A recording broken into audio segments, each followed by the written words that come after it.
There are many rumors that Jason Lee is willing to provide his insights on Beyoncé and Jay-Z rumored marriage problems. Before their separation became public, many claimed Jason made suggestions about it. You probably saw Jason going off on Queen Bey on his talk show and making fun of her if you've been scrolling through social media. A few months ago, Beyoncé was directly blackmailed by Jason, who threatened to reveal significant information about her and Jay-Z's marriage unless she convinced Rowland to support his program. People back then didn't understand what he was talking about, and they treated him like dirt for taking a shot at Beyoncé in that way. But hold on, everyone is returning to what Jason revealed because of all these fresh rumors circulating about Beyoncé and Jay-Z calling it quits. The details are even messier than you may have imagined, let me tell you. This tea is steaming, and I'm not going to drink it by myself, so please take a seat. Okay, now let me this drama to you all.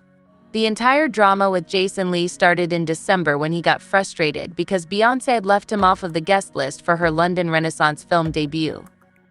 She did, however, invite many other influencers, but not our boy Jason. He then claimed on video that Beyoncé is unsupportive of black media. Also, Jason stated that he spent $40,000 on Renaissance performance tickets and merchandise for his group, thinking that this would be his ticket to the event. However, Beyoncé declined that invitation, even though she partnered with other influencers who almost ever rode for her and who didn't drop half as much money on her merchandise as he did. Look at this. Things are about to become messy. Jason proceeded on his show and started revealing some of the dirt he said to have about Beyoncé after spilling all the tea and small rants. And let me tell you, the guests on that show had their jaws practically on the ground because they were so shaken up. Then, taking it a step further, Jason openly threatened Queen Bey, stating that he would only keep quiet about the information he was holding if she could somehow persuade Rowland to agree to an interview. Fans at the time dismissed Jason's rant, saying he was just being salty. Furthermore, nobody thought he had any tea to drop on Beyoncé. However, fast forward to the present day, when rumors of Beyoncé and Jay-Z possibly divorcing are rife. Connecting the dots, others on social media are suggesting that perhaps this was the hot tea Jason was threatening to drop on Beyoncé, waving it about. Let me now explain the origins of these divorce rumors for those who may be a little confused. As everyone knows, Jay had previously cheated on Beyoncé, has been connected to several other women. However, this most recent scandal began when inquiries concerning Jay-Z and his relationship with Diddy were made.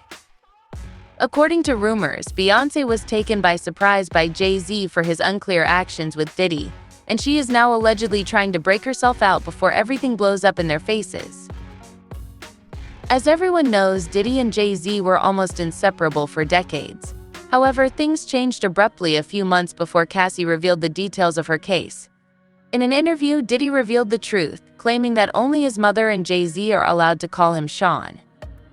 He was basically saying that they were similar to actual brothers.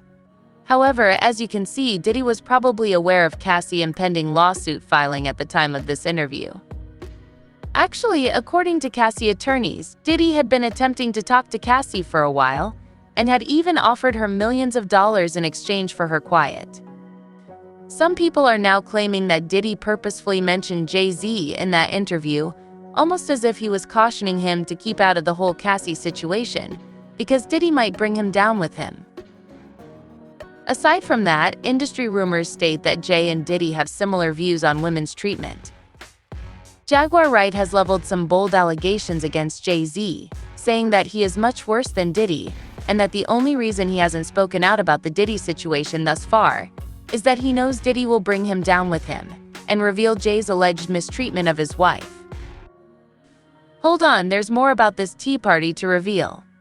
Jaguar also dug deeply into the allegations that Jay was seeing considerably younger women. Performers ranging from Aaliyah and Foxy Brown to Tiara Marie and maybe even Rihanna. Not to mention his association with R. Kelly and his refusal to sever relations with her even after her abhorrent deeds were made public. In addition to all of this, Beyoncé's admirers have been criticizing her relationship with Jay for a while now. First of all, the circumstances surrounding their initial meeting remain mostly unknown. When they first met and began dating a year later, Beyoncé stated she was 18. However, Jay-Z became tense when Charlie Rose questioned him about how long he had known Beyoncé in a 2007 interview. He then revealed that they had met 10 years prior. Doing the arithmetic shows that they first met in 1997. Accordingly, Jay was 28 years old and Beyoncé was perhaps 15 or 16. These days, people are also poring over the invoices related to Jay-Z's other relationships before Beyoncé. It's also said that when Foxy Brown was just 14 or 15 years old, he was getting close to her and promising to help her succeed in Hollywood. In essence, I'm referring to some sentiments that are strikingly similar to what Diddy did with Cassie when she was only 19 and he was 36. Also, there have been many reports in recent years suggesting that Jay reinducted Beyoncé into the drug trade, similar to what Diddy did with Cassie. Uncle Ron, Beyoncé's alleged ex-bodyguard, asserted that Jay controls the relationship, pulling the strings and using drugs to keep Beyoncé in line. Jaguar then made some similar accusations, saying that Beyoncé is essentially living in a cage of her own making. However, there's more information that drove these divorce rumors into a tailspin. Jay-Z recently took to the stage to defend Beyoncé against the Grammys, accusing them of never having nominated her for Album of the Year. Now, many others were nodding their heads in accord, giving Jay the credit he deserved for defending his queen. However, many noticed how unbecoming and irritated Beyoncé appeared to be during his Grammy defense. It was also strange that Jay referred to her as this young lady rather than by her name. In addition, Beyoncé and Blue plummeted as soon as Jay concluded his little statement. Admittedly, this was a really strange experience because Jay was there to get his Global Impact Award. He believes that the Grammy Awards are prejudiced against his wife, yet he also respects them enough to accept an award from them. Make it coherent, please. Furthermore, why would you put your wife in that situation and not even address her by name, or at the very least, call her my wife? I don't know what it is about this, but it felt strange to me overall. In fact, it made me think of how Diddy called Cassie out when she was the recipient of his Lifetime Achievement Award from BET, which was a few months before Cassie's lawsuit was dismissed. Nevertheless, there is talk that Beyoncé has been working extremely hard lately to build her business empire independently of Jay before the public learns of Jay-Z's purportedly shady business dealings with Diddy. This includes releasing a new album and promoting her hair care line. Since Jason made those remarks just a few weeks after Cassie dropped her lawsuit, and since people began drawing connections between Diddy's treatment of Cassie and Jay's alleged treatment of his wife, some fans are now speculating that the tea Jason Lee claimed he had on Beyoncé may have something to do with Jay-Z and his friendship with Diddy.